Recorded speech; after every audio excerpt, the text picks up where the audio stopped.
Okay, good afternoon YouTube. Here's another video that I'm doing. Not really a car related video, but in a way it is sort of car related. I've been messing with the light sensor that's on my C7 Corvette ZR1. That car has auto headlights and it gets to be a bit of a PITA for the lights to come on when it's not even really dark out, or when I just start the car first thing in the garage, and to have the lights constantly come on and off. So I'm trying to find a way to see if I can defeat that setup. So what I got rigged up here is a little circuit board, and the actual sensor is right there. Might be hard to see if it focuses in there. All right, and I'm just going to show a little demonstration on how the thing works. First thing I'm going to do is I'm going to go over to the vent grill that's on the car on the dash. If you have a C7 Corvette, you're familiar with what this guy looks like. It sits on the top of your dash, and right in the middle there, that little dome thing, that's your actual sensor. That's your actual sensor right there.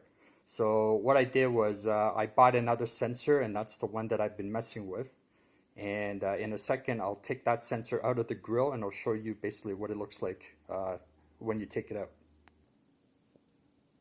Okay, so now I took the sensor out of the grill piece, and that's basically what it looks like. And there's your connector there, that's on the dash, that plugs into there, and the actual circuit board that is that I showed you earlier is actually inside here. So when you take this apart,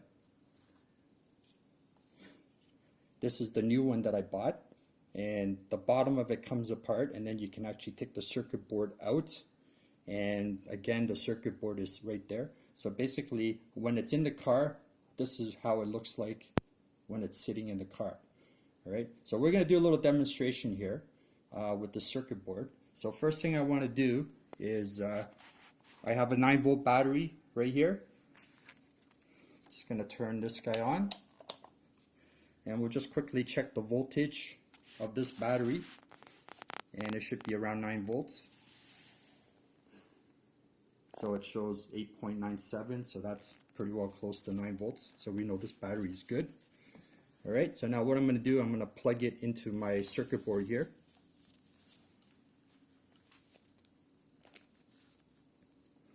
And I just need to change these leads because I have another set of leads set up. Actually, no, I don't want to do that yet because I want to do some measuring here first. Okay, so right now our circuit board is plugged in. So the first thing I want to do is I want to measure the voltage going into this transistor right here. And so what I'm just going to do is ground it here and touch the lead there. And if you look at the voltmeter, we have 8.9 volts. Right, so it is taking some voltage to power up that resistor, but it's close to 9 volts. And now when I go over to this other lead over here on the transistor, we get 5 volts, or 5.1, maybe a little under 5, but close enough. Okay, so now we're basically sending 5 volts to the circuit board. You'll notice right now that the light's not on yet because amazingly there actually is still some light in the house, enough to keep the light off. So now I'll plug in my other lead.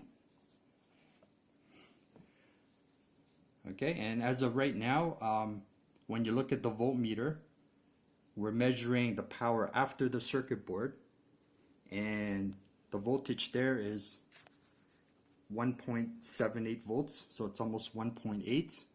Now what I'm going to do is, if I cover up the sensor a little bit, now you notice that the light kind of glows, and your voltage meter goes up to about 1.9, almost 2 volts. If I move my arm away, it drops back down to 1.78 volts or 1.8 volts, right? So let me just shut the blinds here, because obviously there's enough light coming in from outside.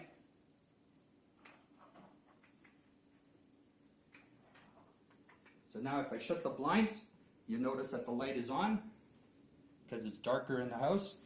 And if you look at the voltmeter reading, now it's 2.0 0.02 volts. When I shine some light onto the board, you will see that the light goes out and our voltage goes back to 1.7. Once I take the light away, the voltage jumps up to about 2 volts. And if I slowly put the light to it, the light will start to go out and the voltage will drop. If I slowly pull it away, you see the light start to come on and the voltage goes back up close to 2 volts. Alright, so what I'm going to do now is I'm going to pause the video. I'm going to put the cover on it like if it was sitting in the car, and you'll see there's also a slight difference after I do that. Okay, so now what I did is I put the cover on the sensor like as if the sensor was in the car, just like the original one there, right? And now if you notice, I opened the blinds again and the same amount of light is back inside, but this light is still on and our voltage is still 2.02 volts, right? But what happens now if I shine the light on it? Now you see the light goes out and our voltage drops back down to 1.77 volts, 1.78 volts.